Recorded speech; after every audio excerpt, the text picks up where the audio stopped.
காளான் முளைச்சது போல திடீர்னு ஒரு சிலையை கொண்டு வைக்கிறாங்க. இந்த சிலையை 17/8/2025 கொண்டு வைக்கிறாங்க. இந்த சிலை இதுதான் எங்களுக்கு சர்ச்சு. இதுதான் அந்த பாறையில சிலுவை இருந்தது உடைக்கப்பட்ட இடம். சிலுவை உடைக்கப்பட்ட இடத்துல சிலையை கொண்டு வைக்கிறாங்க பாருங்க.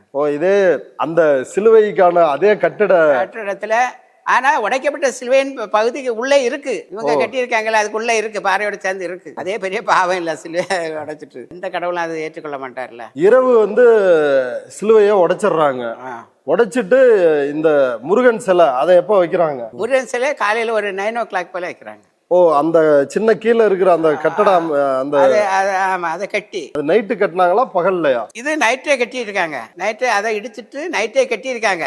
காலையோட சிலையை வைக்கிறாங்க. சிலை மட்டும் பகல்ல வைக்கிறாங்க. வச்சது யாரு? வச்சது இந்த கனகராஜ், இந்த ரதீஷ், இந்த கருணாகரன். 3 பேரும் தான் சிலை வச்சதும், 3 பேரும் தான் எல்லாம் பண்ணதும், 3 பேரும் தான் இங்க என்னெல்லாம் செய்யணுமோ எல்லா அட்டுவலிங்களும் பண்ணாங்க.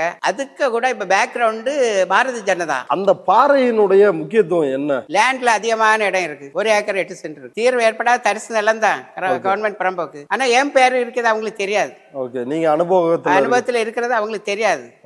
அவங்க அந்த இடத்த சூழ்நிலையை போய் பாக்குறாங்க. இந்த இடத்துல நாங்க இவங்களை ஓவர்டேக் பண்ணிட்டு நம்மள சிலுவையெல்லாம் உடைச்சிட்டு அவங்க ஒரு முருகன் சிலையை கொண்டு வச்சுட்டாங்கன்னா பழனியை போலையும் அங்க போலையும் பெருசா நம்ம கொண்டாடலாமான்னு சொல்லிட்டு அது மேல நின்னு பார்த்தா இங்க கடற்கரை எல்லாம் கடற்கரை, அழகான மரங்கள், நான் நட்ட மரங்களும் இருக்கு சுத்திலாம் அந்த பக்கம். இதெல்லாம் பார்க்க அழகா இருக்குதுன்னு சொல்லிட்டு அவங்க இந்த இடத்த எங்க சிலுவை உடைச்சிட்டா அதுல வைக்கணும். அந்த பாறை என்னன்னா இந்த ஏரியால இருக்கிற ஒரு சுமார் 5 கிலோமீட்டர் சுற்றளவுல இருக்கிற எல்லா ஏரியாவையும் அந்த இடத்துல இருந்து பார்க்கலாம். சர்ச்சை விட உயரமானது. அந்த சர்ச்சை விட உயரமான பாறை தான் அது. இது வரைக்கும் தெரியும். 5 கடற்கரை வரை தெரியும். இறைமந்துரை, புத்தனந்துறை, ராமந்துரை, இதுல உள்ள பீச், தேங்காய்பட்டினம் பீச், இந்த மாதிரி அந்த கடற்கரையில நம்ம பார்க்கலாம். அங்க இருந்து போட்டு வாரது பார்க்கலாம். அந்த கப்பல் அந்த இதெல்லாம் போகிறத பார்க்கலாம். நைட்டு எல்லாம் போய் பார்த்தோம்னா அந்த விளக்கு எரியப்பட்ட அந்த போட் எல்லாம் அந்த கடலுக்குள்ள நிப்பாட்டி போட்டிருப்பாங்க. அந்த இதெல்லாம் பார்க்க அந்த சீனரி எல்லாம் கொஞ்சம் நல்லா இருக்கும். அதை பார்க்கறது இந்த பாறைக்கு மேலே ஏறி நின்று பார்க்கும்போது நல்லா அழகா இருக்கும். இது எங்களோட ஊர்ல உள்ள ஒரு ஸ்பெஷல்.